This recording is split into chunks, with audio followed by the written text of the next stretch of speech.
मित्रांनो नमस्कार, मी डॉक्टर अशोक त्र्यंबके आज आपल्यासाठी एक खूप महत्त्वाचा विषय घेऊन आलेला आहे. त्यामुळं व्हिडिओ शेवटपर्यंत पहा.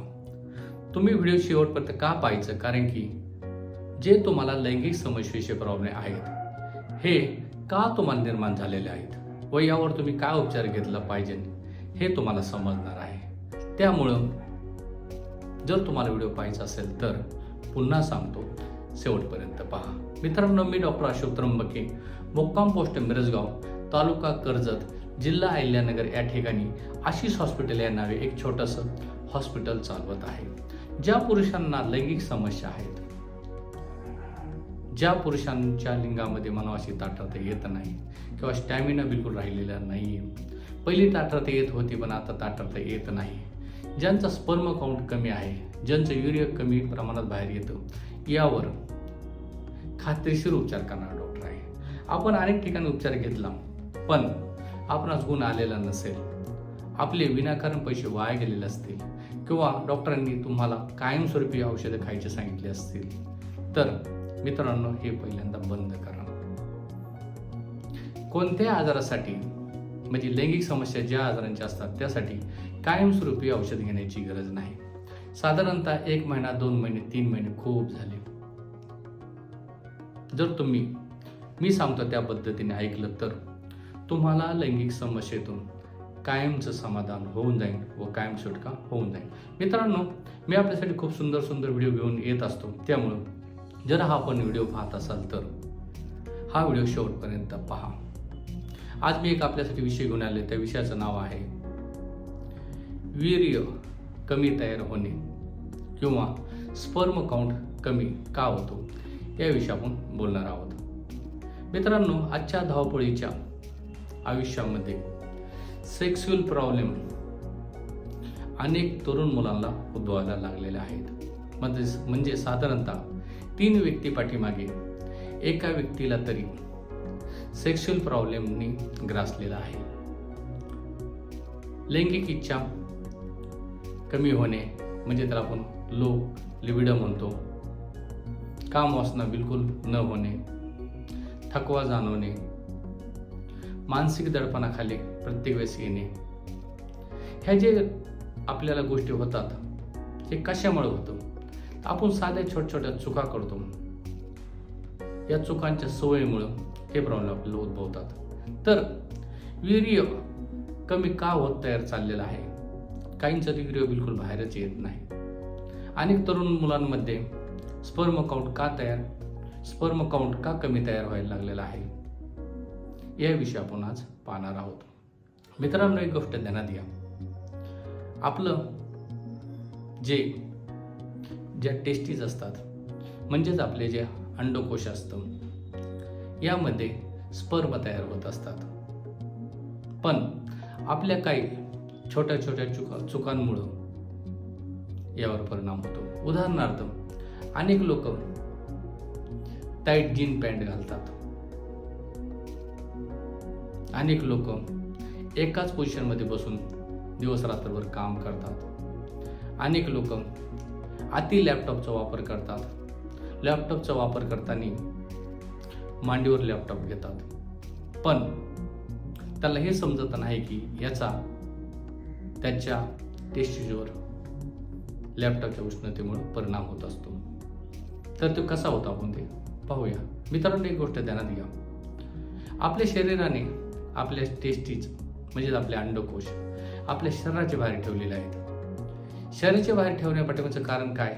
कारण की जे आपल्या शरीराचं टेम्परेचर असतं, तापमान असतं, त्यापेक्षा आपल्या जे अंडकोश आहे येथील तापमान जे असतं ते 3 ते 4 अंशांनी कमी असतं. याचं कारण की ज्या ठिकाणी अंडकोश असतं त्या ठिकाणीच अंडकोश हे स्पर्म तयार करीत असतं आणि स्पर्म मरू नयेत, स्पर्मची क्वालिटी चांगली राहावी, त्यामुळं शरीरापेक्षा तेथील तापमान कमी असणं खूप गरजेचं असतं. पण ज्यावेळेस आपण लॅपटॉप घेतो त्यावेळेस लॅपटॉपची उष्णता अंडकोशाला लागते, त्यामुळे आपली स्पर्म क्वालिटी व क्वांटिटी पूर्णपणे खराब होते.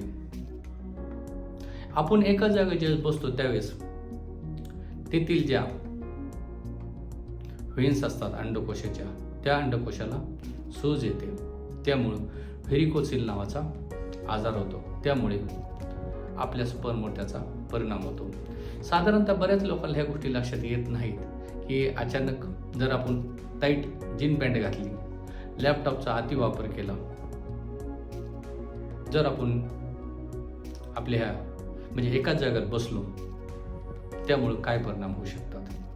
पण मित्रांनो, जर हा आपण व्हिडिओ पाहत असाल तर अति टाईट जीन पॅन्ट घालू नका, लॅपटॉपचा वापर मांडीवर ठेवून करत जाऊ नका, एकाच पोझिशनमध्ये सतत बसत जाऊ नका, कारण की ह्या छोट्याच सवयी असतात पण त्या तुमच्या लैंगिक आरोग्यावर परिणाम करतात. मित्रांनो, एक गोष्ट ध्यानात घ्या, ऑर्कायटिस नावाचे एक आजार आपल्या टेस्टिसला म्हणजेच अंडकोशाला होतो. म्हणजे यामध्ये काय होतं, तेथील भागाला व्हायरल इन्फेक्शन होतं किंवा बॅक्टेरियल इन्फेक्शन होतं. जर व्हायरल इन्फेक्शन झालं किंवा बॅक्टेरियल इन्फेक्शन झालं आणि त्याच्यावर जर तुम्ही उपचार केला नाही तर तुम्हाला कायमचा नपुसकपणा येऊ शकतो. ज्यावेळेस तुम्ही पेनाइल डॉपलर करता, स्कॉर्टमची तपासणी करता, त्यावेळेस ह्या गोष्टी तुमच्या लक्षात येतात. म्हणजेच डॉक्टरला समजतं की इम्प्रेशनमध्ये हा रिपोर्ट येतो की ऑर्कायटिस. तर तुम्हाला जर ह्याचे निदान करायचं असेल तर तपासणी करून घेणं गरजेचं आहे, कारण की याच्या इन्फेक्शनमुळं तुमचं लैंगिक आयुष्य बर्बाद होऊ शकतं. जर तुम्ही अँटीबायोटिकचा 10-15 दिवसाचा कोर्स केला तर या आजारामधून तुम्हाला कायमची मुक्तता मिळू शकते. मित्रांनो, एक गोष्ट ध्यानात घ्या, आजकाल आपण खूप चुकीचा आहार घेऊ राहिलेलो आहेत, कारण की आपण जो अन्न घेत असतो तेच आपल्या शरीराचं इंधन असतं, युरिया तयार करायचं ते इंधन असतं. पण अनेक लोक प्लॅस्टिकच्या पिशवीमध्ये अन्न खातात, गरम अन्न घेतात, ते ज्यावेळेस आपल्या शरीरामध्ये जातं त्यावेळेस BPA नावाचं केमिकल हे आपल्या शरीरामध्ये जातं आणि त्याचा परिणाम इंडोक्राईन डिसरप्चरवर डायरेक्ट होतो. त्यामुळे म्हणजे ते इंडोक्राईन डिसरप्चरचं काम करतं, त्यामुळे आपलं हार्मोनल बॅलन्स पूर्णपणे बिघडून जातो. अनेक लोक तर प्रोटीन पावडर घेतात, सप्लिमेंटरी घेतात, पॅकेज फूड घेतात, पण यामध्ये कृत्रिम स्पेरेके टाकलेले असतात, प्रिझर्वेटिव्ह टाकलेले असतात. यामुळे याचा परिणाम डायरेक्ट आपल्या स्पर्म क्वालिटीवर होतो, मॉर्टॅलिटीवर होतो, स्पर्म क्वांटिटीवर होतो. साध्या गोष्टी असतात. आपण प्लॅस्टिकमध्ये अन्न खाताना बिलकुल विचार करत नाहीत, बाहेरचं जंक फूड खाताना बिलकुल विचार करत नाही, डीप फ्राईड फूड खाताना बिलकुल विचार करत नाही. तर मित्रांनो, ह्या गोष्टी टाळा, कारण याचा डायरेक्ट परिणाम हा तुमच्या सेक्सुअल लाईफवर होत असतो. अनेक लोक मित्रांनो झोप व्यवस्थित घेत नाहीत, झोपेला जादा महत्त्व देत नाहीत, पण ह्या लोकांना हे माहीत नसतं की 90% टेस्टोस्टेरॉन हे झोपल्यानंतरच तयार होत असतं. पण झोपेची कमी वेळ, चुकीची पद्धत यामुळे त्यांना ताणतणावाला सामोरं जावं लागतं, त्यामुळे कॉर्टिसॉल वाढतं आणि कॉर्टिसॉल वाढल्यामुळे टेस्टोस्टेरॉनची लेवल कमी होते. मित्रांनो, एक गोष्ट ध्यानात घ्या, तुम्ही जे पैसा कमवता तो कशाच जीवावर कमवता, तर शरीरात जीवावर कमवता. पण तुम्ही साध्या गोष्टीकडे दुर्लक्ष करता, व्यवस्थित आहार न घेणे, वेळेवर झोप न घेणे, एखादे इन्फेक्शन झाल्यानंतर ते डॉक्टरला न दाखवणे, जर एखादा सेक्शुअल प्रॉब्लेम झाला तर तुम्ही डॉक्टरचा सल्ला न घेता केमिकलवाल्याला सांगता, बाबा मला असं झालेलं आहे. त्या केमिकलवाल्याला कसलंही नॉलेज नसतं, तरी तो तुम्हाला गोळ्या औषधे देतो, काय त्याला 2 पैसे भेटतात, त्याची याच्यामध्ये चूक नाही. तर तुम्हाला जेव्हाही सेक्शुअल प्रॉब्लेम होतो त्यावेळेस डॉक्टरला जाऊन भेटणं गरजेचं असतं, कारण की डॉक्टर तुमचं निदान करतील, तुम्हाला प्रॉब्लेम कशामुळे झाला हे पाहतील. मित्रांनो, लिंगात ताठरता येण्यासाठी जे लोक औषधे घेतात ते कधीच बरे होत नाहीत. अनेक डॉक्टर लोक लिंगात ताठरता होण्यासाठी औषध देतात, कोणतीही तपासणी करत नाहीत. पण मित्रांनो, लिंगात ताठरता येऊन काही उपयोग होत नाही. जरी गोळ्याने तुम्हाला लिंगात ताठरता आली तरी पुन्हा गोळ्या औषध बंद झाल्यानंतर ज्या स्थितीमध्ये पहिल्यांदा होता त्या स्थितीमध्ये तुम्ही पुन्हा जाता. मग पैसे घालून का उपयोग? तुम्ही मित्रांनो आमच्यासारख्या डॉक्टरकडे या, आम्ही पहिल्यांदा तुम्हाला टेस्टोस्टेरॉनची लेवल कमी आहे का, व्हिटॅमिन B12ची लेवल कमी आहे का, व्हिटॅमिन D3ची लेवल कमी आहे का, हार्मोनल इनबॅलन्स झालेला आहे का, व्हेरिकोसिलचा प्रॉब्लेम झालेला आहे का, एखादं बॅक्टेरिया इन्फेक्शन झालं का, व्हायरल इन्फेक्शन झालेलं आहे का, किंवा स्कॉर्टममध्ये काय प्रॉब्लेम आहे का, पेनिसमध्ये काय प्रॉब्लेम आहे का, तर याची आम्ही तपासणी करतो. कारण की कशामुळे झालंय यावर जर तुम्ही उपचार घेतला तर तुमची लैंगिक समस्या कायमस्वरूपी बरी होते. पण अनेक लोक नको त्या डॉक्टरकडे जातात, नको त्या मेडिकलमध्ये उपचार घेतात, कोणाचा सल्ला न घेता गोळ्या खातात. असं करू नका मित्रांनो. वैवाहिक जीवन हे सुखाने जाणं, समाधानी जाणं खूप गरजेचं असतं. कारण की आपण जर आपल्या मंडळीबरोबर संभोग केला नाही तर ती साहजिकच नाराज होण्याची शक्यता दाट असते.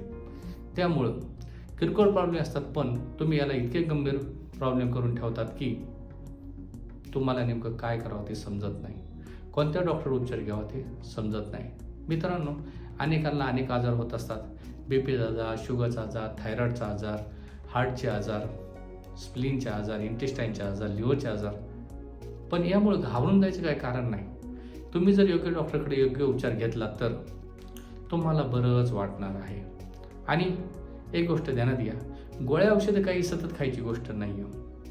डॉक्टर की आज व्यवसाय झालेला आहे, त्यामुळं तुम्ही योग्य डॉक्टरकडे उपचार घेणं खूप गरजेचं झालेलं आहे. मित्रांनो, तुम्ही आज 4 पुस्तक शिकलेले आहात. हा इंटरनेटचा जमाना आहे, त्यामुळं बुद्धी जागेवर ठेवून उपचार करा.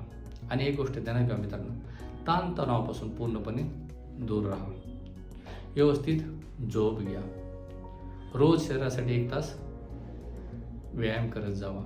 व्यवस्थित अन्न खा आणि टेन्शन घेऊन बिलकुल जगू नका. तुम्ही या पृथ्वी तलावर कायमस्वरूपी जगायला आलेले नाही आहेत आणि टेन्शन घेऊन काही होत नाही आहे.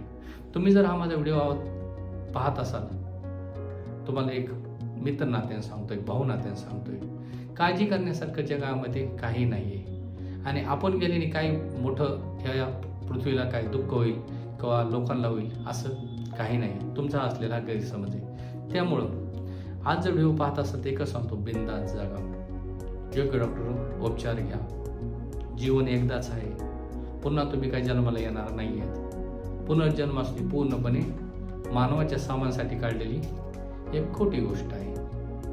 तर स्वतःची काळजी घ्या. व जर तुम्हाला हा व्हिडिओ आवडलेला असेल तर इतरांना शेअर करा. चॅनल सबस्क्राईब नसेल चॅनल सबस्क्राईब करा. व असंच सहकार्य करत चला. व ज्यांनी सबस्क्राईब केला आहे त्यांचे धन्यवाद, व ज्यांनी केला नाही त्यांचेही धन्यवाद. पण त्याला अशी विनंती करतो की सबस्क्राईब चॅनलला करा. रजाई.